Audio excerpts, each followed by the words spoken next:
Hello, নমস্কার। কেমন আছেন সকলে? নতুন একটা ভিডিওতে আপনাদের জানাই অনেক, অনেক স্বাগত। আবারও চলে এসেছি আরেকটা নতুন রেসিপির সঙ্গে। নিয়ে চলে এসেছি পিৎজার ভিডিও। এইখানে আমি ডোটা মানে আটার যে ডোটা লাগে পিৎজার ১ম বেসটা সেটা আমি তৈরি করে নিয়েছি। তো যে বেসটা আমি কিভাবে তৈরি করলাম সেটারও আমি একটা নতুন ভিডিও নিয়ে আসবো, সেটা অবশ্যই তোমরা সেখানে দেখে নেবে। তো ডোটা নেওয়ার পরে এখানে আমি কিছুটা ফরমেট করবার জন্য আমি কিছুক্ষণ রেখে দিয়েছিলাম। মোটামুটি ২০ থেকে ৩০ মিনিট মতো। তারপরে এটাকে আমি ইউজ করেছি। তারপরে এখানে ৩-৪ টে লেচি আমি কেটে নিয়েছি, যাতে সেটা ভালো মতো রুটির শেপে দেওয়া যায়। আসলে এটা ফরমেট করার উদ্দেশ্য হচ্ছে জিনিসটা আরও ভালোভাবে ফুলে যায়, আর জিনিসটা খেতেও বেশ নরম হয়, ভালো লাগে। তো আমি ফ্রাইং প্যান নিয়ে নিয়েছি, তার মধ্যে একটু ঘি অথবা বাটার তোমরা ইউজ করতেই পারো, সেটা দেখাইনি, আমি নিচে লাগিয়ে নিয়েছিলাম।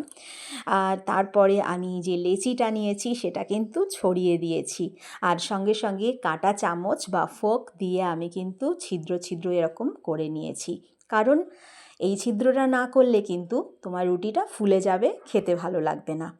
আর এটা কিন্তু অবশ্যই দরকার।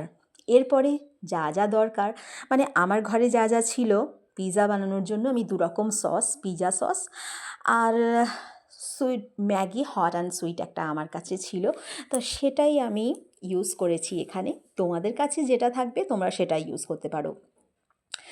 সস ইউজ করার পরে এখানে তুমি মায়ো যদি থাকে তো মায়ো ইউজ করে দিতে পারো। তারপরে আমি দিয়ে দিয়েছি চিজ। তো তোমাদের কাছে যা যা থাকবে তো সেইটাই তোমরা অনায়াসে দিতেই পারো। তো আমি এখানে অল্প পরিমাণ চিজ একটু দিয়ে সেরকমভাবে সেইভাবে চিজটা গ্রেট করা যাচ্ছিল না বলে অল্প পরিমাণ একটু দিয়ে দিলাম, পরে আবার চিজটা ভালো করে দেবো বেশি করে।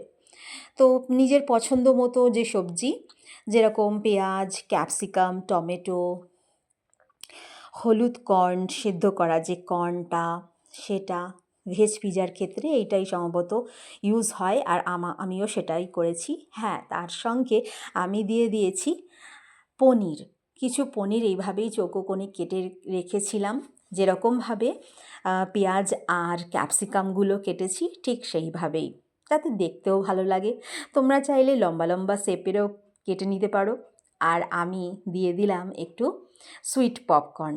সুইট কর্ন একটু দিয়ে দেওয়ার পরে সেটা কিন্তু আমি আগে থাকতে সেদ্ধ করে নিয়েছিলাম, তো ডাইরেক্ট কিন্তু এটা ইউজ করা যাবে না, এটা মাথায় রাখতে হবে। তারপরে দিয়ে দিয়েছিলাম চিজের পালা। তো চিজটা তুমি দেখেছো প্রথমেই যে গ্রেটার দিয়ে ভালো করে গ্রেট করা যাচ্ছিল না, তার জন্য আমি এটা ছুরি দিয়ে এরকম টুকরো টুকরো চৌকোনা করে কেটে নিয়েছিলাম। কেটে নিয়ে ব্যাস সম্পূর্ণটা আমার সাজানো রেডি। এরপরে মানে পাকানোর পালা, তাই তো? তা আমি এই জিনিসটা আজকে মাইক্রোওয়েভ মানে আমার মাইক্রোওয়েভেনের দ্বারা আমি এই জিনিসটা পাকিয়েছি। প্রথমে আমি ফ্রি হিট করে নিয়েছিলাম ৫ মিনিটের জন্য। তারপরে স্ট্যান্ড অবশ্যই বসিয়ে রাখতে হবে। তারপরে যে ফ্রাইং প্যানটার মধ্যে আমি পুরো জিনিসটাকে সাজিয়েছিলাম সেইটা আমি ঢুকিয়ে দিচ্ছি। সেইটা ঢুকিয়ে দেওয়ার মানে মোটামুটি ১০ মিনিট, ১০ থেকে ২০ মিনিট মতো লাগে। আর মাইক্রোওয়েভে কোনো সময় ১০ মিনিটেও খুব সুন্দর আটা হলে কোনো সময় ১০ থেকে ১৫ মিনিটের মধ্যেও হয়ে যায়।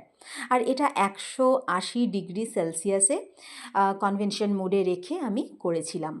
তো তোমাকে টাইমটা অ্যাডজাস্ট করেই কিন্তু দিতে হবে। তো এখানে আমি ১০ মিনিট করে দিয়েছিলাম। তারপরে আমি আরও কিছুক্ষণ ৫ মিনিট মতো আমি করে নিয়েছিলাম, কারণ ১০ মিনিটে যে সবজিগুলো আমি দিয়েছিলাম সেই সবজিগুলো একটু আধা কাঁচা হয়ে গেছিলো। তো সেটা আরও একটুখানি কাঁচা কাঁচা ভাব, খেতে ভালো লাগবে না। সকলেই রয়েছেন, বাচ্চা থেকে বড়রা থেকে, যাতে সবার মুখেই একটু সুন্দর টেস্ট আসে, তো সেটারই একটু প্রচেষ্টা আমাদেরও থাকবে। হ্যাঁ, সঙ্গে কিন্তু মশলা দিয়ে দিয়েছিলাম, সেটা কিন্তু বলা হয়নি।